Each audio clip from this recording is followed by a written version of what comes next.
Good evening, everybody, and happy Sunday. So this is a little different from other videos of recent times. I mean, it's similar, but it's different. You'll see why. I mean, I've mentioned the issue of the Creek freedmen a lot because I mentioned how you got to be Creek by blood. That's the current constitution, and that's really the sovereign right of the tribe to decide on this issue. I've been sent some information on the Cherokee Nation of Oklahoma, and oh geez. So this is an article from 2020. I'll link it in the description. No, Michael, don't, no. Come on, buddy. Little Spider-Man. Governor Kevin Stitt of Oklahoma. He is a citizen of Cherokee Nation, but possibly fraudulently. Okay, probably fraudulently. Okay. He has an ancestor by the name of Francis Dawson, who's the only ancestor on record as being a citizen of Cherokee Nation. So, hey, buddy. All right. Yep, that's my big guy. All right. So, yeah, Michael. Go watch cartoons, all right? Yeah. And play with your spider toys, okay? Let me get back on track here. So yeah, Francis Dawson. I guess around like 1880, the year 1880, he paid the Indian Commissioner for Cherokee Nation citizenship. He did the same for about, it says about 24 relatives. The article says about $100 each for enrollment. But his descendant Kevin Stitt says, "Oh no, this is slander." By the way, Kevin Stitt's also trying to charge a certain percentage of casino money from the tribes. To be given to the state of Oklahoma, which he was governor of it in 2020. I wonder why. I wonder why he wants more money for the state from the tribes. I don't want to blame anybody for their, compare people to their ancestors a little bit too much, but I'm thinking a bit of corruption on his part. I'm thinking corruption on his ancestors' part. You'll see why. So, Cherokee Nation has no official comment on the issue. Currently, there is a genealogist, I forgot to write his name down, who has basically found no proof that this guy's of Cherokee ancestry. However, in 1900, the attorney for Cherokee Nation went before the Dawes Commission and said, look, you got to disenroll these guys. But because the enrollment happened before 1896, the Dawsons got to remain citizens. So, due to a stupid technicality, non-Indians, probably non-Indians, are now stuck on the rolls as Indians by blood, basically. Yeah. So, A.S. McKinnon, who is the ancestor, attorney for Francis Dawson, apparently, there's statements, there's interviews where, this guy admits that he took money for the applications. He's like, "Oh no, I just took the money, made the applications." It's like, he was saying he got about $50 per family, and with a total of $250, which would be about 5 families. Half of the money was given to D.W.C. Duncan.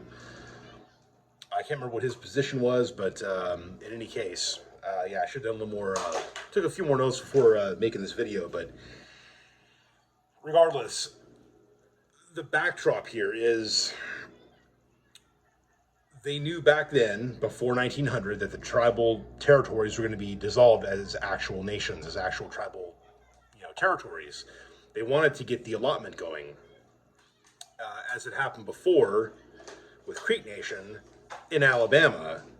I can't remember which treaty that was, but basically that was leading up to the end. But anyways, yeah, so they want the land, they want to sell to white settlers and, non-natives. Basically, this guy, people were committing fraud, claiming to be Indians by blood because they wanted land. They wanted basically free land. So these guys were willing to pay money to this guy to just, I'm just going to file it away, no witnesses, nothing, I'm just going to file it and it's done. That's it. And he got away with it. And all the evidence shows that this is a fraud. There's no evidence. There's no proof that that Kevin Stitt's ancestor, Francis Dawson, or anyone else in their family is actually of Cherokee descent. Through that line, at least. Now, look, there could be descendants that now have mixed with Cherokee Nation descendants, in which case, yeah, they, should be entitled to citizenship. But if your only ancestor on the rolls is Francis Dawson or any of his cohorts, you should be disenrolled. I'm sorry. You're a fake Indian. So, if thinking that I'm racist for wanting only Indians by blood to be citizens of Indian tribes, if I'm racist for that, then I'm racist against a white guy. Okay, because yeah, this is a white dude. This is like white men pretending to be Indians so they can get free land and just get rich off of the burden, the basically the theft against Indians. It's despicable. Now, look, maybe Governor Stitt doesn't realize that his ancestor was a fraud. I doubt it. He seems like a pretty smart dude. He says that it's slander. Look, maybe he really doesn't know. But once you see those documents, you're like, yeah, it kind of looks pretty obvious that this guy was lying about being Cherokee. Wouldn't be the first white guy to pretend to be Cherokee Indian, okay? There's no shortage of them. And the sad thing is, you've got people that aren't even lying. They just don't realize that their ancestors might have lied to them. And then you got some whose ancestors may have told the truth, but it's hard to tell because documentation is not abounding. So, I'm going to be fair. In an era where the freedmen issue is an issue, I think that story is also an issue. I think it's very much an issue. No one who, I don't care what you look like. I don't care if you look like a full-blooded Indian. If you don't have ancestors on the books, like, you shouldn't be a tribal citizen. I mean, look, if you're a Choctaw and you're paying to become a citizen of like the Seminole Nation of Oklahoma, I'm sorry, go back to being a Choctaw. Unless you got actual Seminole blood, you shouldn't be a citizen of Seminole Nation, right? That's how I feel about it, at least. Now, I'm not a Seminole, so I can't really, decide for them how they do things. I'm a Creek Nation citizen. And supposedly I've got some Cherokee blood, too, on my grandfather's side. I can't prove it. I look at pictures of the guy, and I believe it. He looks like he had Native blood.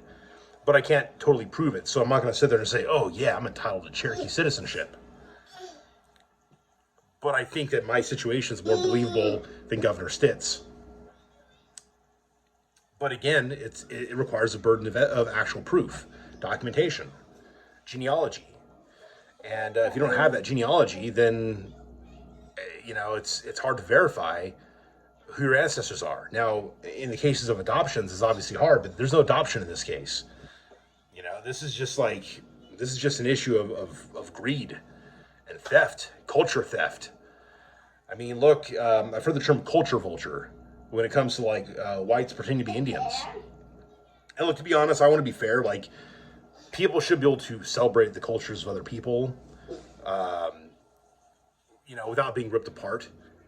Because sometimes that's how you preserve a culture, is by making it popular. You make it popular. But not through land theft and actually fraudulently claiming citizenship in a tribe. Michael, this guy, he just wants to climb on everything. So yeah. I'm going to say, like in the Freedman situation, some of them actually have Indian blood. And as I've stated before, like those who have Indian blood should actually be brought back into the tribe. And those who are not of Indian blood, or at least can't prove their Indian blood, if they do have any, I mean, yeah, again, like I'm of the opinion you need to have Indian blood that's verifiable to actually be a citizen of the tribe. And for those who definitely have no Indian blood, like, I'm going to give them this much. At least they were like affiliated with the tribe in some notable way for generations. This dude here, Mr. Dawson, had no connection whatsoever. And this guy has citizenship in Cherokee Nation. And that's a load That's a load of crap. He needs to be disenrolled. I'm sorry, Michael. Anyone in his situation should be disenrolled. I don't care what you look like, your skin color, your name, what your features are. None of that matters to me. Like, you should be Indian by blood to be a citizen of an Indian tribe, regardless of what tribe that is. At least if that's what the tribes require. And to be honest, like, Cherokee Nation wants to keep it as Indian by blood. And you've got people of different racial appearances.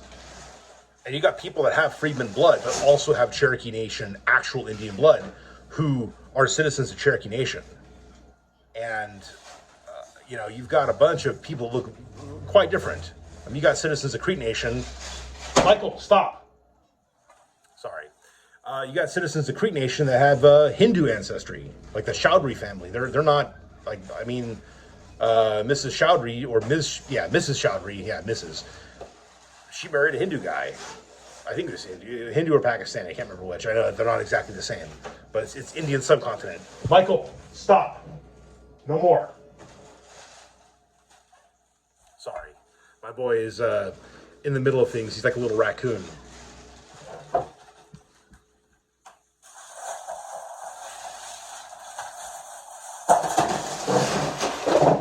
No more. No. Go back over there. I'm not done. Go back over there. When I'm done, you can play with the water, okay? Yeah, the sound is really distracting me. I apologize. But anyways, I don't want to make a second take of this video, so I'm just going to leave this as raw as it is. But yeah, so you have people that are of different ethnic appearances who are citizens of Indian tribes, but they have actual Indian blood. So for me, like, I don't really care. I don't care what you look like. I mean, yeah, it'd be nice to have more people that actually look native who are citizens of the tribe. The individuals that have more of that appearance need to have more children and start to overpopulate the tribe, so that way the rest of the citizens can be like, oh yeah, okay, it's easier to marry someone who actually has the features or whatever, That's how you're going to bring the native features back, is by the more full-bloods or full-blood-ish having more children, okay? But anyways, that's neither here nor there. Look, I married a Colombian. She has very indigenous features. My boy is not exactly the darkest complected little Indian baby. So, and I have Indian blood. So that's the funny part. And he definitely takes after me. So, anyways, Michael, get away from that. No, I don't want you to slip in that water, okay? I got to clean that up. Dishwasher's messed up. It's leaking water. And he's playing with the water bottles and the packets. No, go over there. Go sit down. No more chips. You got to eat your food, okay? Okay. So anyways, sorry, I try to make this video a little bit shorter than this, or at least longer with better content. I keep having to chastise my boy here. But, yeah, he's a raccoon. He's getting in everything right now. No, Mike, no. I said no chips. No. I said no. Eat your food. Of course. Anyways, so yeah, Governor Stitt. Again, I don't want to judge people by their ancestors, but he seems corrupt to me, and his ancestor, it's pretty obvious to me, was corrupt. And so yeah, just fake Indians need to be disenrolled. I'm sorry. This is just, it doesn't matter what you look like. You're fake. You're not really Indian. Sorry, you're off the books. Unless the tribe actually chooses to bring them in, not because of federal pressure, the likes of Maxine Waters and those of similar power and opinion, okay? But literally the tribes have to make that decision. And I know that if Cherokee Nation could, under its current rules, do that, and ultimately I think they should have the sovereignty to do that, because it's obvious that this guy was a fake. And all the people connected with his enrollment, all the other families, if they can pinpoint all the names, they should all be disenrolled. So, again, unless they married back into the tribe and now have actual Indian blood. okay? But their blood quotient should be adjusted accordingly. Just saying. I think I'm going to finish off on that last point. Let me know what you guys think, and I will talk to you guys later. Special shout out to Blackout for bringing this information to my attention and sort of prompting me to get this video on the road. Anyways, I'll talk to you guys later. Bye.